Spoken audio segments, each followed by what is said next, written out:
a Christian and preaching Jesus. And I was there. And you see, my law taught me that if a man hangs on a tree, he's unworthy and should not be followed, and we should not go after him. And here is a man who was duped by a man who died on a tree in Jerusalem. This Jesus they called the Messiah. I knew he wasn't the Messiah. And so we had this Stephen before the Sanhedrin, and I can still picture it, Timothy, in my mind. How that Stephen was there and the Holy Spirit was so anointed on him. He was filled with the Holy Spirit of God. And when we were angry at him, he never said a word of disrespect. He said only a word of grace and mercy and compassion. I can still hear his words as we were stoning him. And I've been to several stonings, as you have, Timothy. They get a man down on his all fours, and they take a huge stone and drop it on the back of his head and his back. And then they pull back, and everyone throws stones. It's the most agonizing death you can imagine. And all the stonings I've ever been at is interrupted with wails and cries and mercy and people in agony. And yet Stephen never made a sound like that. We looked at his face as the stones pelted him, and the glow of Shekinah glory was on his face. I thought I was looking at the face of an angel. And rather than cursing and rebuking us and screaming for mercy, he prayed for us and those who stoned him. He did not have anger. He prayed that God would forgive them of this sin. And I held all the coats and the jackets of these stones. And I kick against that goad. And it hurts because God reminds me of the real, genuine McCoy there.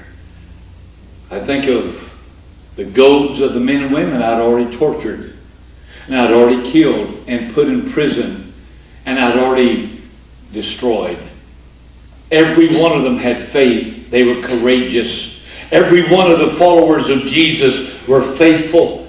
None of them wailed under my torture. None of them buckled. None of them gave in. None of them recanted. None of them said, I take back my commitment. Oh no, it seemed, Timothy, that the more that I tortured them, the more committed they were. And I still cannot erase from my memory the peace that came over their face when they died in the dungeon. So, Timothy, when Jesus said it's hard to kick against the goads, it really was. And so when you, as a pastor of Ephesus, and you go back and you tell that church who's lost their first love, they're not outward focused, they're inward focused, they're unconcerned about others, they're more concerned about who they're going to keep. Don't be hard, be gracious and kind and compassionate, and tell them of me and use me as an example, because once I was a murderous threat to every follower of Jesus. And Timothy, now you know, I've been born again. I've been converted. And the very one that I hated and despised and wanted to get rid of his followers, I have become a follower. I have moved from murderer to apostle. I have moved from the most hated and despised to a servant. I know I'm the lowest of the low. I am the chiefest of the sinners. And yet God has called me to share the gospel with Gentiles. Can you imagine what a privilege it is? Oh, Timothy, tell them of the voyages, not only of the grace of being restored, but tell them of the grace of being sustained. I remember when God said, you got to go to Rome and face Caesar. I remember how that they put us on a ship and we sailed with ease and we came to Crete. And the weather changed. The winter set in, the fall had changed, and the weather changed. And I advised the captain of the ship, let's winter here in Crete, and we'll go in spring to Rome. And the captain exercised his authority and had much more experience. And so he said, no, we'll sail. And so we did. We sailed from Crete. And in that route and journey to Rome, a storm came like I had never seen. And after 14 days of no moon, no stars, and no sun, we did not have GPS. We did not have maps. We navigated by the sun and the moon and the stars. And when those were taken away from us for 14 days and the food had long run out, we were at the end of our rope and we had given up hope, Timothy. We thought it was over. And then an angel came in the middle of the night. I was in the belly of the ship praying, and an angel came and gave me a vision. And the vision was, Paul, you gotta stand before Caesar. And my great intellect came in.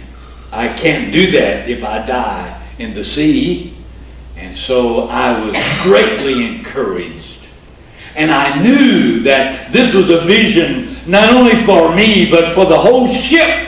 So I rose the next day to the deck of the ship. All the seamen were there, and they were weeping and did not know what to do. And I wept and I prayed and I said, oh, dear sirs, be of good courage.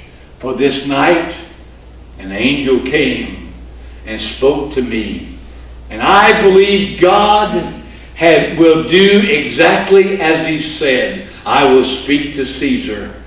The ship will be lost, but not one sailor will lose his life. We ended up on a reef. The ship was beat to death on that reef, and we swam for an island. It's called the island of Malta. And on that island we were cold, it was winter, and wet to the bone, and we began to build a fire and warm ourselves. And as we did, I was carrying wood, and I laid that wood in the fire. The heat revived a serpent that was in that wood that I did not see. And that snake came out of that wood angry and saw me and bit my arm. My faith stepped in. And I said, you know, Lord, this is a poisonous serpent. And I would normally die, but you said, I'm going to be in Rome. And I'm going to speak to Caesar. So shipwreck can't interrupt your sovereign plan, nor can a poisonous serpent. And so I shook it off. And all the people around me watched me. They said, oh, he's guilty. He's committed a crime. And God's getting even. He's going to die from that snake. They knew what kind it was. But they watched. And several days had gone by. I never even swelled up because of God's sovereign grace. So Timothy, when you speak to your congregation as the pastor, remind them that God will graciously restore them. God will graciously sustain them. And in our journey, when we got to Rome, here we are. I was forced of Rome to purchase my own little house. And there is a dungeon in the bottom of this house, of which I stay most of the time. This Roman guard is attached to me day after day, week after week, time after time. And for 2 years thus far, I have been here.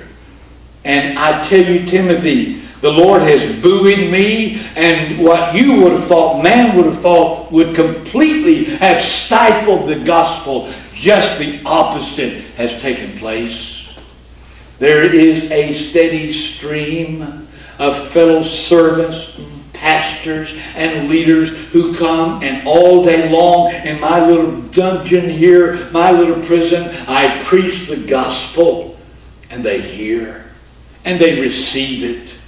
And these Roman guards who come, my Roman rash, and they come and they hang on me, they hear the gospel, they sense the Spirit.